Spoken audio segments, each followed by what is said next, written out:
of the Call Up Podcast. It's your boy Kenny. Happy New Year. We're back with another exciting episode. You already know the premise of the show, where I like to meet interesting people. I call them up to the studio. We get to know them a little bit more, and then we toss them back into the real world so they can entertain us or give us another great interview, or we can watch another great show from them. But this week, I am joined by the franchise player himself, the Bad Blood himself. He is the host of the RoundTable Pro Wrestling Podcast. It's the franchise. What's going on, brother? How you doing? Yo, man. Thank you for having me on this exciting show, man. The call up, bro. It's like, man, this is where I've been trying to do. I love meeting interesting people, and I love meeting local people. And like, every Monday, Wednesday, and Friday night, I get a chance to do that. But it's weird because now I'm on the other side of the mic. I know you're always interviewing different people. So when I reached out to you and I said, "Hey, I would love to do something with you," you said, "Yeah, let's do it." I said, "Great." I gave you the premise of the show. You said, "Cool. It sounds like a good idea." So you already know what it is. We're gonna get to know you a little bit more. For maybe some fans who don't know who you are, just give us a little bit of background on yourself. Well, let's see. Man, June 16th, 2022 will be 30 years as a professional wrestler. Currently, I hold the record as being the longest reigning NWA Pacific Northwest heavyweight champion. That's that belt right there. The ever. I mean, Ric Flair, Roddy Piper, the Grappler, Buddy Rose, Crush, all those guys. Mr. Perfect Kurt Hennig, I've held it longer than all those guys. The NWA Continental Heavyweight Championship, which is that one right here. 1,973 days, the longest reigning champion in history. 5-time NWA Heritage Champion, that beautiful belt right there. And currently, my girlfriend right here, Big Red, the OIWA North American Heavyweight Championship. Currently the champ right now. Just recently had a successful title defense 2 days ago. And man, it's crazy. On the RoundTable Pro Wrestling Podcast, 3 nights a week, just basically sharing the word. Like, for instance, I can give you breaking news right now. Yeah, go for it. We would love to hear it. Braun Breaker has just defeated Tommy Ciampa and is now the NXT Heavyweight Champion. I mean, it kind of felt like that was going to be a given already moving into the new year. Just the way WWE and NXT was already using Braun Breaker. Like, we kind of already seen the writings on the wall, especially how they said, like, we want to have a fresh start with NXT 2.0. And then when they made Ciampa champion, I was just like, okay, if you want a fresh start, why are you using somebody from the Black and Gold brand era to lead the way? And then we saw Braun Breaker start to creep up more and more as he got introduced. And I was one of the first people that said, this guy, soon enough, is going to be NXT champ. I actually thought at their first takeover for 2.0 that he was going to win the title then. And then when he was just like, no, I want a rematch at New Year's Eve Evil, I was just like, yeah, he's going to end up winning this title then. So, good for him. I want to see what he can do with this. It's the young blood age now. It's just kids. It's time for you kids to step up. That Steiner recliner gimmick. Every time I look at him, I think of his uncle. Like, I know, he tries to do a lot of moves like his dad, but I see a lot of his uncle in him. Oh yeah, for sure, man, for sure. And it's so funny, like, people are like, wow, why did he choose the name Braun Breaker? Why did he call himself Bronson Rex Steiner? Basically, when he played football, that's what that was the nickname he would use. Like, his name was Bronson. He was like, yeah, he just tried to break people. Right. Like, oh, Braun Breaker. That sounds like a cool name. And yeah, that definitely does. Yeah. Sometimes as professional wrestlers, we get the opportunity to have cool gimmick names, but in the real world, we don't choose. I didn't choose my name. Exactly. My name was chosen for me when Mondo Guerrero trained me, and Rey Mysterio Sr. and a couple guys, they trained me, and I didn't have a lucha name, and it's so funny because like they used to make these stupid jokes. These guys always do stupid jokes. Well, I was a little skinny guy, about 140 pounds, soaking wet, Yeah. with boots on. And I was fast, so they named me Speed. Okay. So I went to go wrestle in Mexico, the very first Triple Mania, I might add. And they were like, yeah, we need to give him a name that the announcer can announce. Mm-hmm. You know, I'm like, well, they can't announce the name. They can't say the name Speed. Like, that's dumb. They said, no, it has to be something that translates well in Spanish. So they were laughing over in the corner, like, we got to get a good name for you. I'm like, well, okay, is it something stupid? They're like, no. But when you hear it, you go out the curtain, you go. So I'm standing next to Rey Mysterio Jr. And I said, what are they naming? He goes, I don't know, man. I'll let you know when they say it. So the music started playing. I'm like, well, that's my music. And they're like, Mala Sangre. And I'm like, what the hell is that? It's bad blood. Dude, that's awesome, bro. That's bad blood in Spanish. I was like, trademark. Exactly. You gotta snatch that up real quick. So been doing it 29 years with that name. Well, 25 years with that name. So yeah. Interesting. What got you, like, what led you to pursue like pro wrestling? Well, man, that's a story in itself. So we can get personal. What the hell? We get personal. When I was young, my mom and dad split up, and I got divorced. I didn't want to be in the middle of a fight, so I didn't want to live with my mom. I didn't want to live with my dad, so I went to go live with my grandmother. And you know, when you're living in Los Angeles, and you're a young black man in LA, there's like a couple of things you can get involved with, but you know, gangs and all kind of stuff like that were like prevalent back in the day. So my grandmother got me involved in sports, kind of keep me from getting in trouble. And I remember I got into amateur wrestling, and I came home from amateur wrestling one day, you know, and I'm like, what's that noise? You know, she's like, what noise? I'm like, oh, they're banging around outside. So I looked outside. I look over this fence.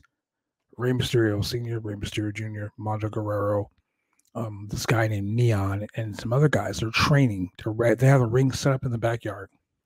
And I say, hey, what are you guys doing over there? We're learning wrestling. That's all that fake stuff. This fake stuff. I say, yeah, 2-time AAU national champ. I'm a wrestler. He said, come over and show me your wrestling. So I jumped over the fence, got in the ring. They kicked my ass every day for a month. And they were like, hey, do you want to learn how to do this and make money? I'm like 16 years old. Mm-hmm. I'm like, I can make money doing this? They're like, yeah. Okay, let's go. But Mondo Guerrero, great guy, always made sure that my grades were up to par before he let me do anything. That's great. So we had a deal. I had to give them weekly progress reports on my grades before they let me train. Oh my god! The rest is history. My aunt used to do that with me and my cousin. Anytime we wanted to get something, she used to just be like, "I need to see your report card first before anything else." And yeah, she used to we used to ask like for video games and stuff, and she would say the same thing. She's like, "If you don't have your grades up, you can't do this." And my mom and my parents and stuff like that, they used to be the same way. You know, like if I wanted to go to like wrestling events, I had to make sure I maintain, you know, a certain grade in order to do that. So it's great to see like that, you know, they wanted the education first.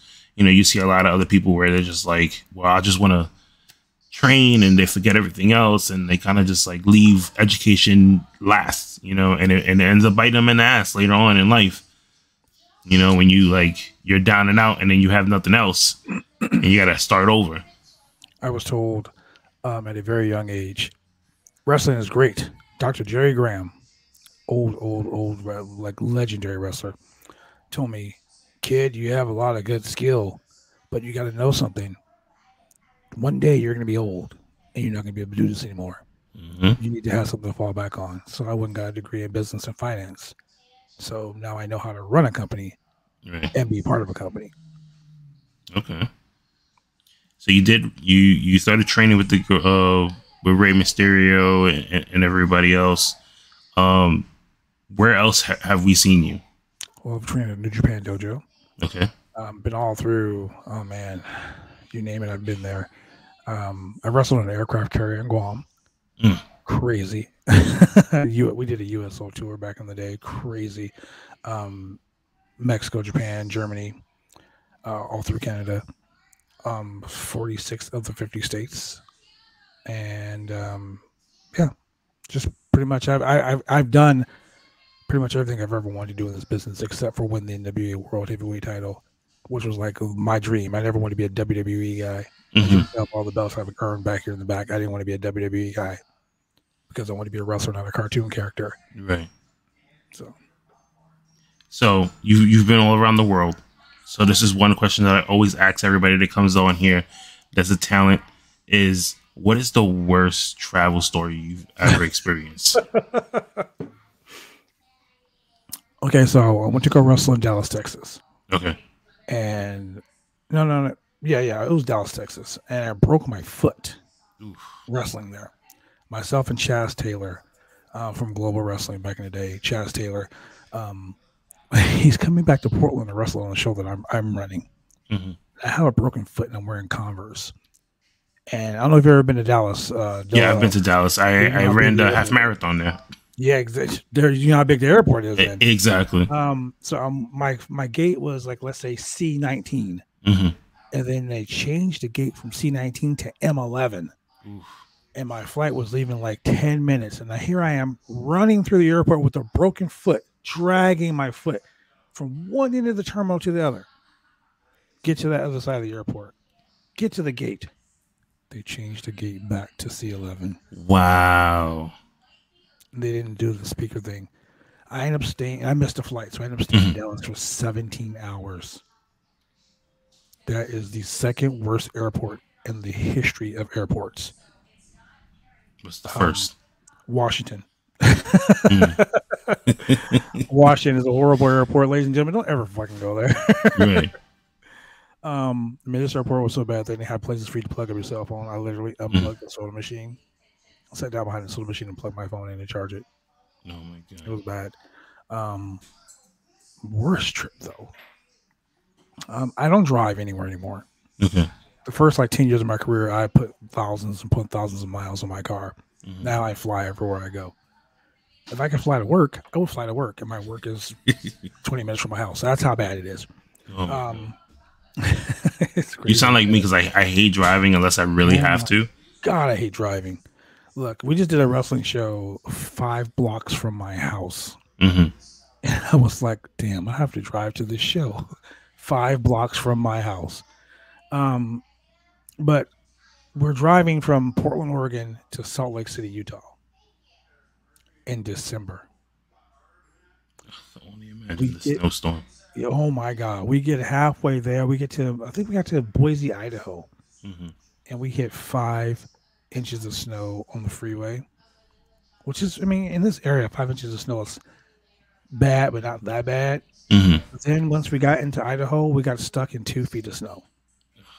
So we're stuck in the car 12 hours on the side of the road because they shut the freeway down, the 84 freeway going into Idaho and going out of Idaho. So we're stuck in this like 5-mile radius of frozen tundra.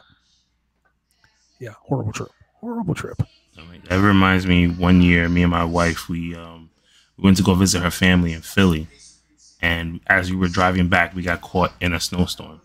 So she went to pull over. I remember she went to go pull over to give her mom something. Mm-hmm. And she winded down the window. And then I told her, okay, let's just go. She tries to wind the window back up. And this is an old car. So when I'm saying wind, I'm like literally wind. Yeah. It got stuck. Did it freeze? Yes. Oh, wow. Her cousin had to get out and pull the window up. And as she turned, he kept pulling, and it unstuck. And then we finally got to push it all the way up and then go. So yeah, I could. Man, that's wild right there. You know, so I definitely feel your pain when you said about the driving in the snow, because I hate driving snow. If I could avoid it at all costs, I'm in New York, so when we have those really bad snowstorms, I'm just like, you know what? No, I'm taking the train, or I will walk to where I need to go to. Just put on boots and gloves. You're brave, because I ain't walking in no snow nowhere. I mean, but this is New York, so we're used to it here. Yeah, Homicide be telling me stories about that. Like, yeah, y'all crazy. Mm-hmm. So you trained in pro wrestling. You've been all around the world. You were still doing shows now. But what got you into the podcast world? Because this place, there's a million podcasts out there. By the day, there's always one that pops up every single day. It looks like. Let me tell you how to get an effective podcast. And I've watched like Chris Elite. I've watched Wrestle Talk. I've watched Bodyslam.net, which you can find my show Monday, Wednesday, and Friday, the RoundTable Pro Wrestling Podcast. But I've watched all of these podcasts, and I've been watching podcasts for like years, man. You know, started with Rogan and just go. And here's the thing about podcasts: you find what you specialize in. Find what you know. Never try to get on a podcast or do a podcast with something like you don't know. Like my podcast, just like with you. As a professional wrestler, doing interviews with people, I don't want to ever step into an interview where someone says, "So, I saw back in 1976, you were doing this." And oh wait, no one wants it. Nobody wants to hear that. Yeah, no one talks like that. You know, I always tell people when I do interviews, "Hey, it's just you and me, two homeboys on the mic talking, shooting crap." You know what I'm saying? We just talk about whatever. I literally did a podcast with Homicide. We talked about baseball for 45 minutes. Yep. And then I was like, "Oh damn, you have a show this weekend." And then we started talking about the show. You know, or I'm doing an interview one time with who was it? Jesus Rodriguez or Ricardo Rodriguez. You guys know from WWE. I've known him for years. We just start talking about things, and he was like, "Remember that one time you did that wrestling show? They cut your inseam of your tights, and they made you not wear underwear, and your shit fell out." And I was like, "Oh my God." Yeah, that was 2001, and we started talking about it, and we had such a great conversation that we totally we were like, "Okay, this interview is going to go 30 minutes," and an hour and a half later, we were like, "Oh damn, we got to get off this thing." You know, that's good. I've had interviews like that. I remember some people always ask me, "It's like, what are my two like memorable interviews that I've had so far?" You know, doing this, and I always go back to Heath Slater. And when I originally spoke to him, I said, "Hey, whatever you want to talk about, we can talk about. If you want to talk about your release, we can talk about that." And he said, "Sure, no problem." He's like, "I'll definitely talk about it." I think he gave me like a little bit of insight as to like how he felt leaving WWE and how nervous and just scared that he was in the beginning, and how he's just getting himself back together. And then the next thing you know, like one of his kids had walked by to like ask him a question, and my kids, because I do this from home, my kids was just looking at me, and we both laughed at each other. And I said, "Yeah," I was like, "We have to go into dad mode." And then for like, I remember I said, "Listen, I just need 20 minutes. We ended up being on for like 45 minutes. The last 45, the rest of the time was just talking about our kids." So people would look back at that interview and they're like, "You guys were like two dads that were just trying to get away for a couple of minutes, and then you end up just talking about your kids." And that was like so, and people enjoyed it, you know, when they saw it. So it's real. It's real. Yeah. It's not like a joke or a gimmick. It's like you. So me and a bunch of guys, we run a weekly wrestling show here in Portland, and it's on television. You know, you can see it in the Portland metro area, all the way from Vancouver, Washington to the California border. So we're in like 96,000 homes every week. So when the pandemic hit, we were like, "Man, what are we gonna do?" Right. So we started doing. I was like, let's just air wrestling videos. Let's go back and do like a best of. Because every week we put on like the best of, like the best 4 matches of the previous couple weeks or whatnot. So fans will still get their wrestling itch, you know. And we do like a little commentary. We talk about it, and we have like if I wrestled you, we have you and me in the studio and just comment about the match. What we were talking about, you know, what we thought about during the match. So people started liking that, and they were like, "Hey, you guys are so natural on the mic.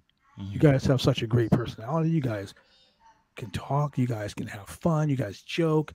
I mean, you've seen the RoundTable Pro Wrestling Podcast. We joke on that show. We talk about Raw, and I mean, Raw is really awful wrestling. We talk about that, but we have a good time talking about it. And people come on our show. We got people from Fightful, people from Grapsody, people from, you know, Wrestle Talk. They all come on our show, and we just have like such a good time that we totally forget we're talking about wrestling. You know, and people like that because it's genuine, it's real. It's not a made-up gimmick. It's not a storyline. We're actually just people on the mic having such a good time. That right there has got us on Spotify, on Amazon, on Google, on iHeartRadio. all these different platforms. We're on like 17 different platforms and like 30. Nice. We're seen in like 105 countries. Like I was telling you earlier, Bangladesh. They know they had TV in Bangladesh, but apparently they're watching us. So if you're in Bangladesh, hello, thank you for watching us. But the reason why we do it is because it's so fun. To where I'm like, I was doing 1 night a week. Now I'm doing 3 nights a week. We do watch alongs for pay-per-views. I just bring in my buddies. We do interviews. Right. We just did an interview with Baron Black. We talked about Terminus, talked about the entire show. I asked him his what he thought from each individual match. We broke it down. And it's just, I'm a wrestler. But most importantly, I'm a fan. Yeah. And I fanboyed so hard for that show because it's amazing. And it's fun because I'm an in-ring performer. I'm actually in there doing it. So I know what it's like for me to look out in the crowd and see tens of thousands of people. Like I wrestle every match, be it 10 people, be it 10,000 people, like it's WrestleMania. Because those people paid their money to come see me. Yeah. So my job is to make sure that my employers are happy. This podcast, same thing. You come on, you listen to us on the radio, driving your car every morning. Oh, pop this podcast on. These guys are talking about what happened at AEW last night. Oh, let's get these guys' opinion. And the beautiful thing about it is, if you come on our show and you think The Miz is a horrible wrestler, and I say, you know what, The Miz is not a horrible wrestler. We can have a debate. Yeah. Our fans can get into the debate because we have live fans that throw feedback all the time. And it's informative without being news. It's not your opinion versus my opinion. It's our opinion together and how we make it everyone's entertainment. People like it. Yeah, no, and you're definitely right on that because me and another buddy of mine, we do. So you do the review show for Monday Night Raw. Me and a buddy of mine, we took on the task of every Monday. We come on at 7:30 and we do a quick recap of just this weekend of, what did you do this weekend? How was the kids? That stuff. And then at 8 o'clock all the way until 11, we watch Monday Night Raw and we give our opinions right then and there. We have grown so far as the people that come on and say, I give you guys credit because to sit down and watch 3 hours of Raw every single week and be committed to this, when there are sometimes segments that are super boring. Like I don't know if you peeped it yesterday on last night, as we're recording this on Tuesday, but if you saw it on Monday when The Miz was cutting his promo, there was a fan sleeping in the crowd. Yes, and I pointed it out, and my buddy goes, he's like, what do you mean they're sleeping? I said, watch, wait till they pan back to The Miz. You're going to see the girl in the gray shirt, and anybody who listens to this now, any person that listens to this now, they're gonna go back if they missed it, they're gonna go back now, and they're gonna look for it. The girl was knocked out asleep, like laying on the side of the other girl that was sitting next to her, and I said, "Wow!" I was like, "How embarrassing is that?" I don't know who should feel embarrassed more. I like the fact that you brought that up because see, we do a Raw recap, and sometimes I'm very blunt. And I would tell ladies and gentlemen, if you're watching this podcast and you go watch my shows on Monday, Wednesday, or Friday, I'm very blunt.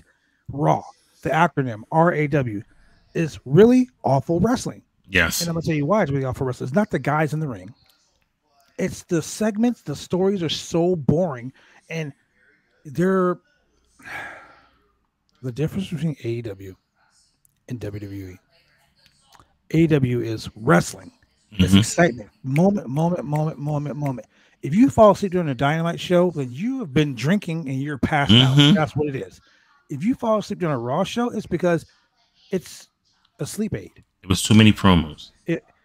When you start the show, you have 3 hours of wrestling. Well, if you watched Raw on Monday, you saw 5 wrestling matches in 3 hours. You've seen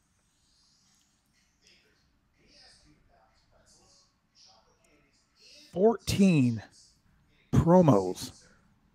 I thought you was counting the commercial breaks. So we've done that. We've done that too. Well, like somebody asked us, I was like, how many commercial breaks does Monday Night Raw have? And I was like, in the matter of 30 minutes, they will give you 10 commercial breaks in 30 minutes. Oh, you have more commercial breaks than you have a match. Yeah, 5 picture-in-pictures. And the thing about Raw that they lose, AEW, there's always a surprise. Like, and what I mean by surprise is like they have matches to where anybody could win. You know what I mean? Like you can have Marco Stunt and you can have Luchasaurus in a one-on-one match, and guess what? Marco Stunt stands a chance of beating Luchasaurus. Yep. You know, you Absolutely have right. that element of surprise. On Raw, you can pretty much be like, oh yeah, this guy's gonna win this guy's gonna win this, or it's gonna happen this. And it happens that way. It's so predictable, you know, and it's only predictable because they keep doing the same story. Oh, like I'm still wondering why has nobody pinned Dana Brooke for the 24/7 title? Okay, I went off on my show last night, so excuse me for going off right now, but I'm gonna tell you, mixed tag team match. If you and your wife are in a mixed tag team match with me and another person, and she's the champion, right? Now, if the title's on the line in mixed tag team match, whoever gets pinned loses the title. Right? Just like a fatal 4-way, like that fatal 5-way we had the other night. Big E didn't have to get pinned to lose the belt. It could have been Kevin Owens. Yep. You know, right? That's the element of surprise right there. Why did Tozawa get pinned by Reggie, but Dana Brooke retained her championship? And that still bothers me. Like we talked about that on Monday, and then we talked about that today off air with me and a couple of friends of mine. Who was like, "Why are you guys being so afraid to pin this girl?" What is going on? So like, say Tamina now pins Dana Brooke.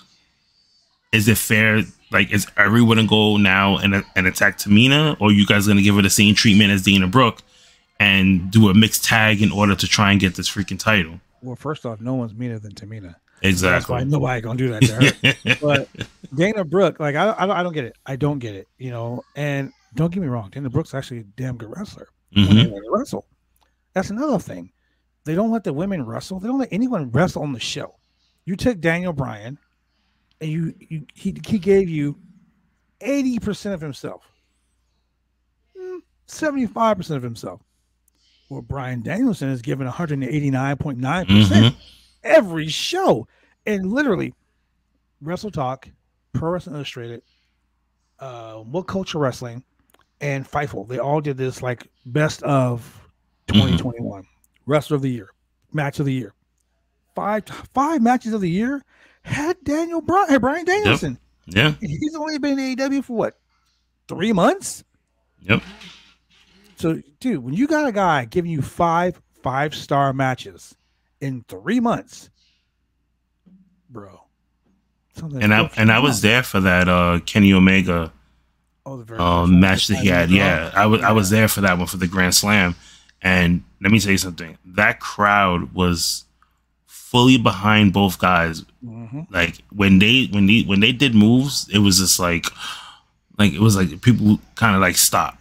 So like when I did the playback and I watched it on TV later on the next day, I was just like, yeah, they had to add extra noise because certain people, like at certain points, we would cheer, and at other points, like say if like Daniel Bryan took like a really high move, we would kind of just like pause and go, oh my god, like, are you okay? Yeah, you know, because you always worry about the whole neck situation. But you see a match like that in AEW, and then you have a match like this with Dana Brooke. You know, you had 4, and I think, I honestly truly think that the whole story about we don't have a TV in the trailer watching AEW, bull crap. No, they do. Come on now, bro. Look. And the pot shots back and forth, I love it. I love it because it makes wrestling exciting. And that's why I stay doing this podcast gimmick. That's why even after I retire from wrestling, I'm going to focus all my attention on doing the podcasting and the, promoting and booking BCW worldwide. I'm going to do that because I love bringing wrestling to fans. Not in our, we have a catchphrase on our podcast. We watch Raw, so you don't have to. Oh my God, I might steal that from you. Just go right ahead, bro. We watch Raw every Monday night, so you don't have to. You come watch the podcast. Our podcast is like an hour and a half. That is half the time of Monday Night Raw. It's like watching it on Hulu. And we get just fast forwarding through Hulu. We get Raw. We get through our Raw review like an hour into the show. Wow. And we just talk about what's up. We talk about wrestling. We talk about what's going on with what's going on with Kenny? What's up with him? What is he doing? You know, hey man, you know, we talk about what's going on. When's your next wrestling match, Blood? Oh, my next wrestling match is this. Oh, who are you working? We're working this, and we bring the fans in. I mean, there have been times where I brought fans onto the show. Like, hey, you're in the chat. Psst, jump on the show. Give us your 411. And that we do the same thing too. Like last night, we end up just getting a lot of the fans that came in. It was like, oh, well, we can't go on StreamYard. So I was like, you know what? I'm gonna go on Instagram Live. You already follow us on Instagram. Pop on in, and it will, you know, put the feed in somehow to everybody else. So we were all over the place yesterday. But like we tell people, I was like, we make Monday nights fun. We make it interactive. Everybody who watches us, you know, they get some time to shine. We put your comments on the screen. We shout you out. If you're somebody new, we make sure that like we want to act. We start asking you questions and stuff. I just did a giveaway last week where I gave away some Funko Pops to some listeners and stuff like that. And you know, we make it exciting. We make it fun, and you know, we some people that go and say like, oh, well, you guys, you know, like you guys should be in the hundreds. I said, you know what, I'm really appreciative for like the 90 people that actually come on and like watch us every week. You know what I mean? And platforms are you guys on every day? Like well, right now we go on YouTube, right? That's like me and another guy. He's mostly on YouTube, and like for me, I'm like on Spotify and Apple Pod, YouTube, and Facebook. So I'll stream everything on Facebook. I'm gonna give you a secret that I learned on StreamYard. If you have a Twitter. I put it on Twitter too. I mean, but you can do this all at the same time. I stream on Twitter. My personal Twitter, the RoundTable Pro Wrestling Podcast Twitter, Bodyslam.nets Twitter. My personal YouTube, Bodyslam.nets YouTube, BCW Worldwide YouTube. My personal Facebook, the BCW RoundTable Pro Wrestling Podcast Facebook, Bodyslam.nets Facebook. And then we do Facebook, we do YouTube, we do Twitter. And now we're doing Twitch. All of these channels at the same time. Nice. So you have, on StreamYard, I think you can get like eight locations. We have 12 locations we stream to live every week. So I know we tried it on here and it only gave us 3. Oh wow, you gotta update it, man. Okay, so I'm gonna update mine soon, and so we can put it out to more. Off screen, I'll teach you how to use it like that. Okay. And we stream and we're getting like everyone, their mom. You know, and it's so awesome because now you get to reach all these different people, and all these different people get to have their feedback.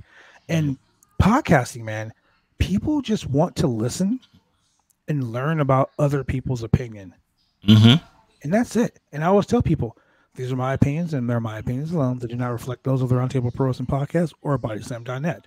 So when I say Raw really sucks, or that's Raw your is opinion. Great, that's my opinion. It's not written in, it's not the gospel. It's not like, oh man, put your hand on the Bible. That's it. No, it's not that. It's, I think this segment sucked, or hey, this segment was awesome. You know, and that's, and people like it. And that's the one thing about the podcast world, is that it brings so many people together. And I love the international wrestling. I love the internet wrestling community. I love my podcasting families. I will hype your show. I will put you over on your show, because in the end of the day, we're all sharing the same people. That's true. And I've seen it. Yeah, I've started going more on Twitter than anything else, right?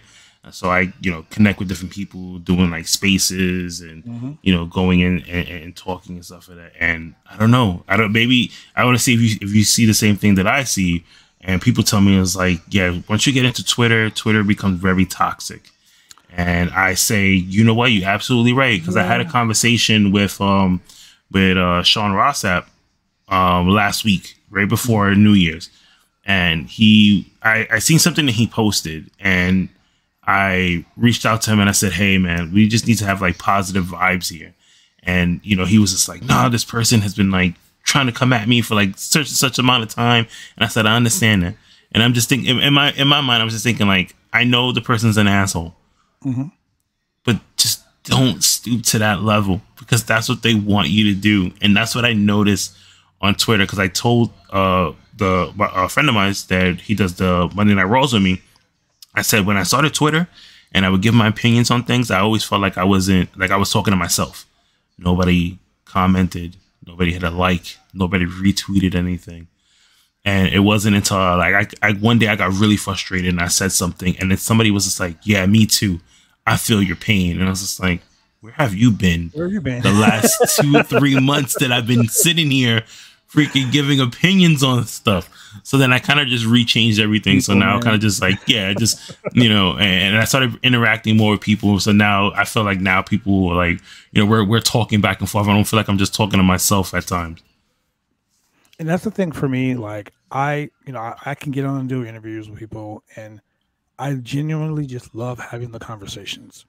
I love talking about wrestling. I love talking about I like asking people's opinion about what they thought about matches. Like on our podcast, we always do like a rating scale, A to F. What do you think about this match? And sometimes we're surprised. Like I will tell you, like I was really surprised about some of the stuff that happened on Raw yesterday. Like Chad Gable and Otis, dude, they need more time. They do. Chad Gable is a phenomenal wrestler. He's good on the mic. And if you look at Otis, I love this version of Otis. Doing the worm and that stakes and weights. That was stupid. Yeah, it was. I made him look like a big idiot, and he's pretty intelligent. The fact that he is, in my opinion, the next big Van Vader. Let that guy go. Let him be a beast. You know what I mean? Let him handle his business. And it's funny because you bring him up, right?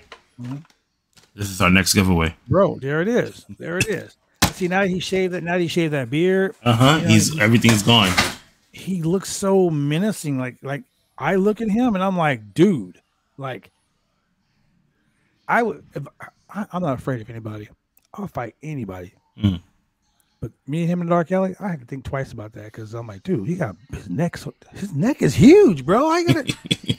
There's no way in the world you're gonna get around there. Right? Yeah, the dude tossed me like a salad at the Olive Garden. I'm just saying.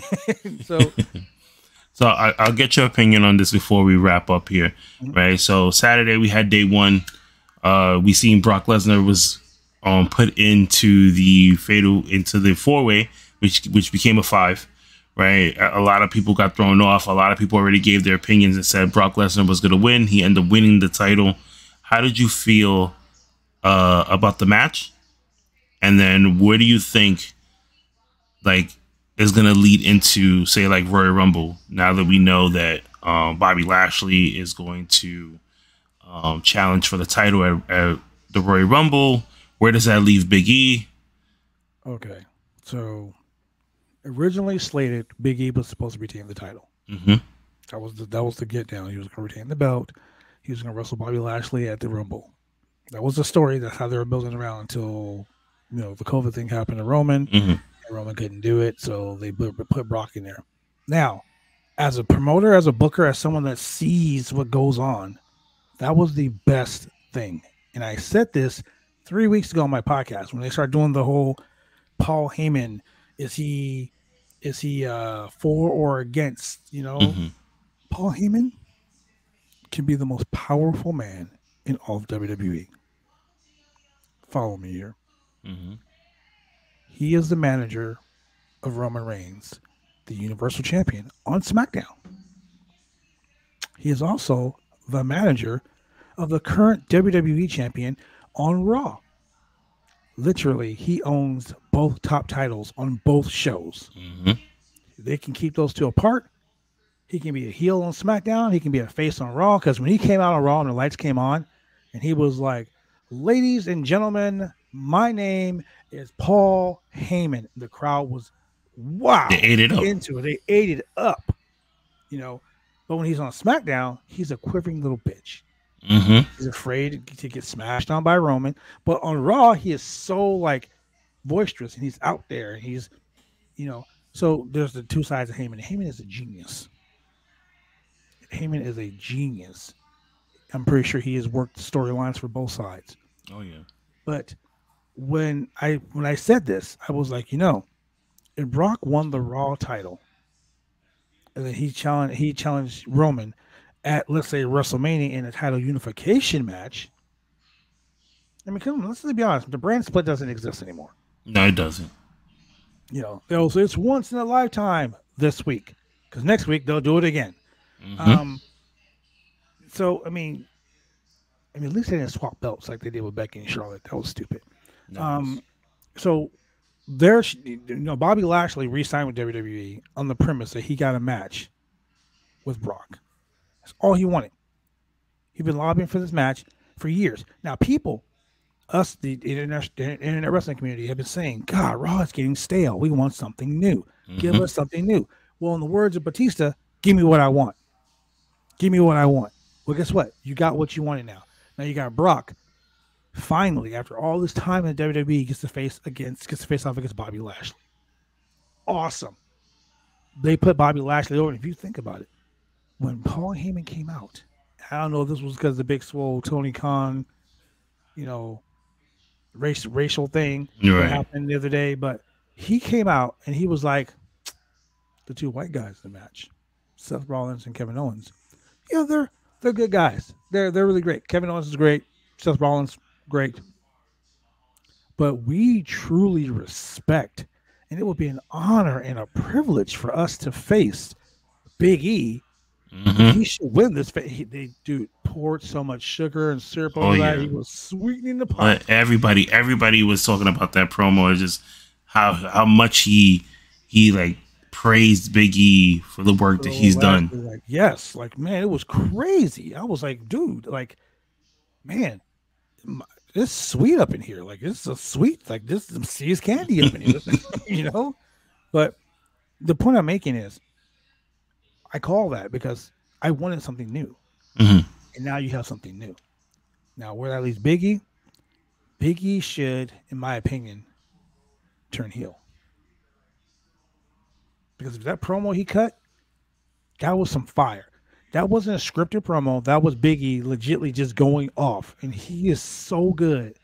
He is so good at being a hype man. He is so good at putting he doesn't put himself over. He's very modest. But he puts everyone over. He is a prototype of what a professional wrestler should be. Yeah. And he put everyone over, and he was like, I'm coming out there, and no one on God's green earth is going to stop me from getting my championship back. People said this about Hangman Page. That storyline with Hangman Page took 3 years before he won the AEW World title, and people were invested in every step of the way. WWE burned Big E.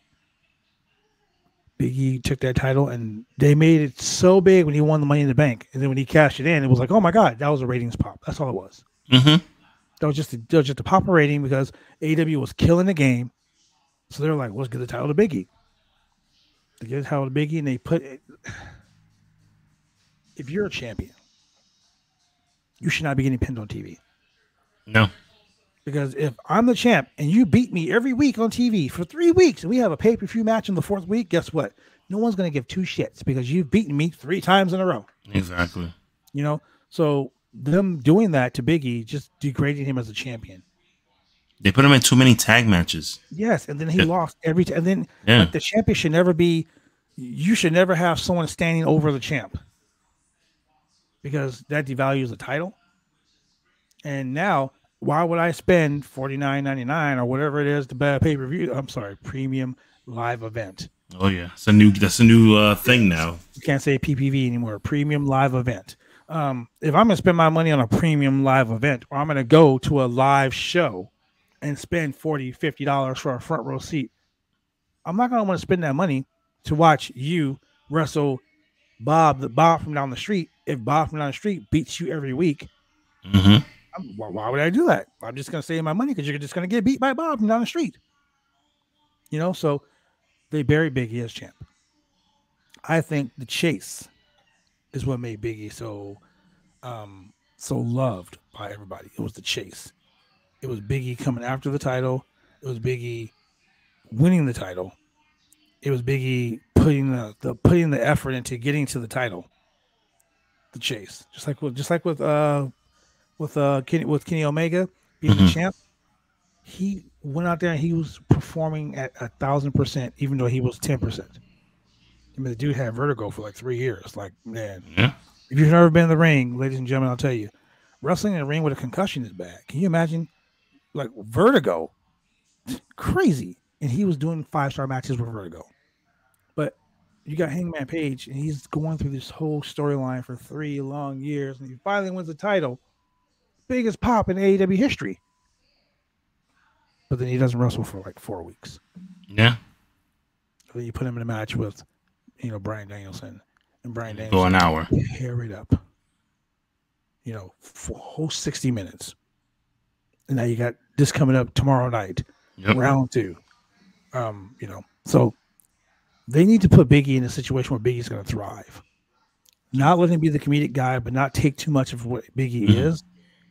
I think that Fatal 5-Way did 3 things. One, it established Seth Rollins and Kevin Owens as a phenomenal tag team, because put them together as a tag team, they're funny. They're the odd couple. They're the bad boys. That's a really good comparison. They're the bad boys of tag team wrestling right now. So put those guys together. Let them run the tag team thing, because now you're building tag teams in WWE. Let them go. Let them build a tag team thing, right? You got Brock facing off against Bobby Lashley, so you can run that to WrestleMania if you want. And he's still doing the whole Kevin Owens thing.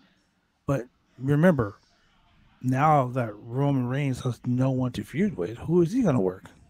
You got AJ down. Now AJ is down there in NXT. And, he's wrestling with Grayson Waller. Omos should not be so hyped, so big, so pushed, because he's still greener than goose shit. But he's winning the Rumble. I'll put money on it right now. He's winning the Rumble. My money was actually them putting Big E in the Rumble and having him win, just to have that chase back again. Oh no, for chasing the title, and maybe going to SmackDown. Well, I will say that Big E. This is what I think is going to happen. Big E is so angry. He's in the championship. He's going to start tearing through people. This is what I want him to tear through people. And Roman is going to cost Brock that championship. Roman's going to come and he's going to cost Brock the championship against Bobby Lashley at the Rumble. Big E is going to face Bobby Lashley once again at WrestleMania for the championship. And we're going to have Brock versus Roman for the championship. 2 big main events. 2 big storylines. If you're smart, you can stretch that out for the whole time for WrestleMania. Yeah, you're right. But we know they're probably going to just 3 weeks from now to be storylines over. Yeah. My take on this was I said when Brock won the title on Saturday, a lot of people were upset. I said, listen, this makes for really great storylines to stretch out all the way into you can hit this in Rumble all the way to Mania. They're like, how? I said we're gonna end up getting a rematch of Saturday for Monday. We end up getting it. We got the Fatal 4-Way we were supposed to get. I said it can go 2 ways. You can give it to Big E, have him win. He faces Brock at the Royal Rumble. You have Bobby Lashley win the Rumble. He faces Brock at WrestleMania. Or you flip it around and you have Bobby Lashley win. Big E wins at Rumble. He chases after it, but he doesn't go after Brock. He goes after Roman. He goes back to He goes back to SmackDown. We actually get a reunion of New Day leading into WrestleMania, where we still have the Bloodline feud going, because we never really got that one. They screwed that up with Survivor Series. That's exactly what I said. I said, damn. I said, Survivor Series is coming up. You have the New Day. You have the Bloodline. Having champion versus champion. Give me the New Day. Give me the Bloodline in a 6-man tag. That's gonna pop the freaking crowd in New York City because we are really big, you know, for things like that. They didn't give it to us. It was a freaking shit show on that one. Because I went to Survivor Series and it was not the best. But anyway, I mean, so I said 1 week bill, so you know. Yeah, you know. So I said you can give us the feud that we wanted in the beginning. You can bring him back just for this time to work with the New Day. So now that sets up for matches leading into WrestleMania. Big E has that big championship against Roman. The New Day has that big championship against the Usos. You have 2 matches right there that people want to see. Because you can put the New Day and the Usos together. They're going to give you a 5-star match, whether you put them in the beginning, the kickoff show, the middle, or you put them second to last of a main event. They're going to get the crowd hype. Why not get that crowd hype by just having them either night 1, go for the tag team titles, boom, they win. You try to have Big E and Roman close out the show for night 1. Get the crowd hype, and then you go to night 2 with Brock and Bobby again, and just end it that way. There's so much potential in that whole show that if they just would have been like, hey, let's just go ahead and lay it down and let this happen, give the fans what they want, man. Like, that's WWE's biggest problem. They don't give the fans what they want. AEW, they give you the main event, the first match. Yeah. And people find that so weird, but I tell people, I said, we're so used to, I said, you got to think about this. We're so used to getting the hype match at the end. So we have to go through this whole entire show of highs and lows, sometimes a lot of lows before we can get to that one big high, you know, and then we're bored out of our minds. And then we finally get the main event, and then boom, we leave and we go home and we're kind of satisfied, but we're always bitching about the rest of the show. Where AEW is just, they're going to give you the first main event right then and there. We're going to give you Kenny Omega and Bryan Danielson. And then they start bringing us up and bringing us down, bringing us up and bringing us down. And then I think if somebody like looked at it and they said, you know what, you're absolutely right. Because they bring us up. I went to All Out in Chicago. They brought us up and they cooled us down a little bit. They brought us up and then they gave us QT Marshall for a little while, you know, and let us go to the bathroom and get drinks and stuff like that. And then we came back and we enjoyed the rest of the show. And then we talked about the finish at the end, and that was it. And you send everybody home happy. Everybody goes home happy. People want to tune into your show the next week to find out more. You know, I mean, you got to give the fans what they want. Exactly. Look, like, ladies and gentlemen, I say this all the time: give the fans what they want. Give us what we want, because at the end of the day, that's all we want. Yep. You want to have a hype show. Listen to what the people have to say. Exactly. Oh man, that's it, man. But franchise man, thank you so much for coming on here. Thank you for having me on, man. It feels like we would have been stuck if I didn't stop this. We'll be going all the way into. We'll be doing 3 hours of this, just conversating about different stuff. But like I tell everybody else, anytime you want to come on here and just talk more wrestling, by all means, the door is always open. Amen. You know, you have a seat at the table anytime you want to just come in and chop it up. And thank you for the advice that you gave all of us, because I have a lot of listeners that want to start up a podcast and try to navigate themselves as to where they need to go and stuff like that. So it's always good to hear from a fellow podcaster as far as like what others need to do and how hard it is and how sometimes it can be a little bit easy. Yeah, you know, not so easy all the time, yeah. You know, you have that stretch where it's like, you know, you land a couple of interviews, and then there's times where like I tell people, you know, somebody asked me, was like, how do I land interviews? I said, to be honest with you, I send about like 20 emails a day to everybody and anybody that I can get my hands on. If you are an independent wrestler, I'm going to talk to you. I'm going to check out your stuff first. Because in the beginning, I did contact somebody and I really didn't know too much about them. And then I got them in a studio setting and we talked, and I said to myself, yeah, no, I wouldn't even like this person myself, but okay, whatever, you know?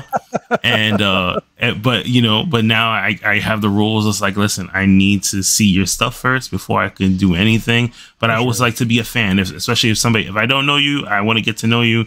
You know, I will research your stuff all week leading into our interviews and then have the conversations. And then I don't even call it interviews. I always call them meet and greets here on the show because exactly. I'm meeting you. You know, I get to know you a little bit more, and then I, you know, form a connection. So that's what it is, man. I tell you, anytime you want to come on the RoundTable Pro Wrestling Podcast, man, we're there Monday, Wednesday, and Friday nights every week, 8 p.m. Pacific Standard Time. We do the Raw review. We do SmackDown. We do Raw review. We do AEW Dynamite, and on Friday we do Rampage and Dynamite. Rampage and SmackDown. And ladies and gentlemen, we just hang out. We have a good time. We you know, we talk wrestling, we talk movies, you know, whatever floats our boat. We have all music industry, adult industry. We have everyone. If you like wrestling, you're coming on our show to have a good time. There you go. Well, guys, that is all for this week. Don't forget to follow me on Instagram. I'm on TikTok now. You can follow me on Twitter. Don't forget to visit the Pro Wrestling Tee store. I have merch there as well. Don't forget to go to Ringside Collectibles, the #1 place to find action figures today. You can find all the latest AEW and WWE Elites. Don't forget to use the promo code The Call Up to save you 10% because trust me, it does help. And I'll be talking to you next week, guys. Yeah. Have a good night, ladies and gentlemen.